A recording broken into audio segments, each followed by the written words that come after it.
My name is Lela Whitfield, and I'm fighting to save my home.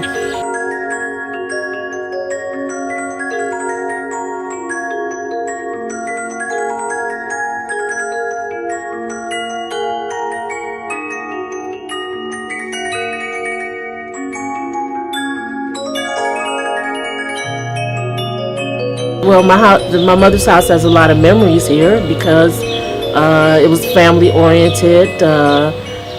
We had a lot of functions here. My mother did. I mean, it just was a great house. So, but I'm really nostalgic about it because of those reasons, and this is why I was trying to keep it.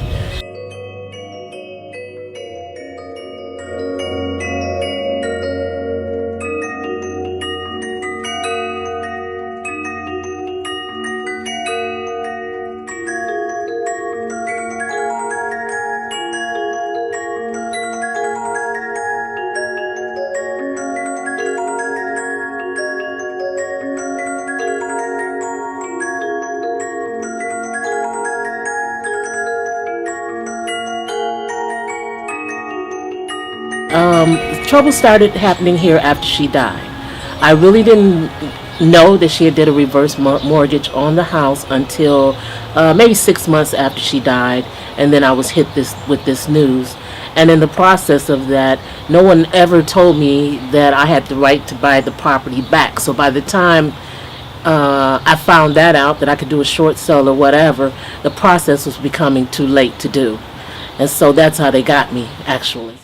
Under the law, the estate and the children of someone who holds a reverse mortgage should be given the opportunity to buy the home back at market value. It's a way to keep property with the family.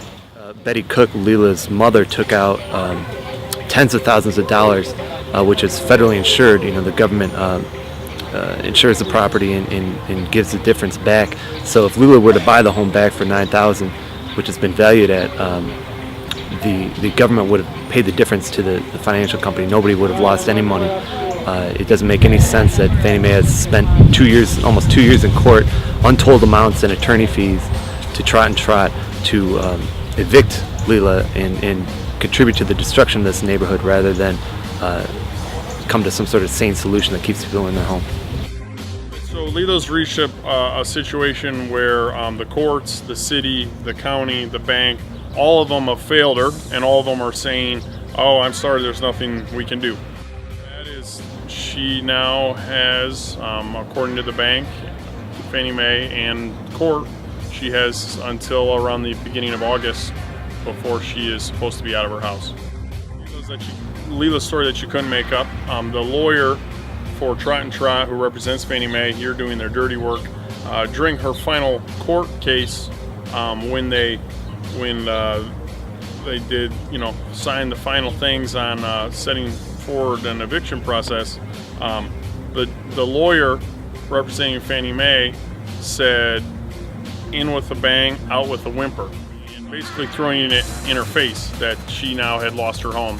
We should be keeping that in mind and see that as what their approach to this really is. They can hide behind the law, but they really don't care what happens to the houses or the people in them.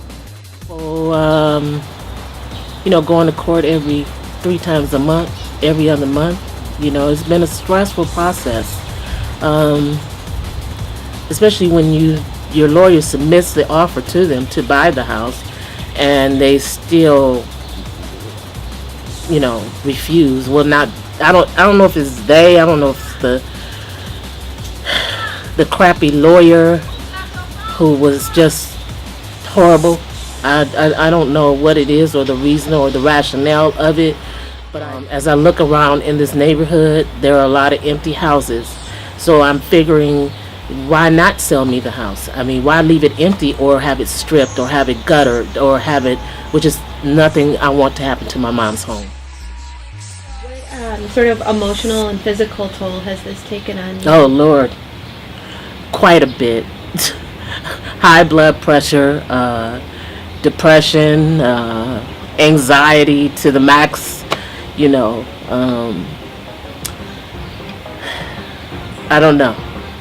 There's still pressure that can be put on, and so there's a lot of ways to do that, but central way that we're going to do that is there's going to be a home defense of Lela Whitfield's house. And eviction, the way that process would usually happen is a dumpster would be delivered, then a bailiff would show up with movers, and they would take anything that's still in the house and throw it in the dumpster. That is a pretty crude response to evicting someone, but for us, and it's an advantage because if the dumpster doesn't get delivered, then they can't do the eviction. Now, that family, just like Lela, was told by the banks, the city, the court, the cops that there was nothing they could do, and the next day, the bank realized, well, maybe there is something we can do, and they made a deal. That can happen with Lela Whitfield, and it can happen with people who are willing to fight. Months away, but start planning what their August is going to look like, because really Monday through Friday they got some free time. They should be hanging out at 839 Manistique, and there will be others there. And any better way to get introduced to a home defense or what community organizing looks like than to stand vigil on a home defense and talk to the other people who are there. What are you willing to do to keep this house? Whatever's necessary, by any means necessary.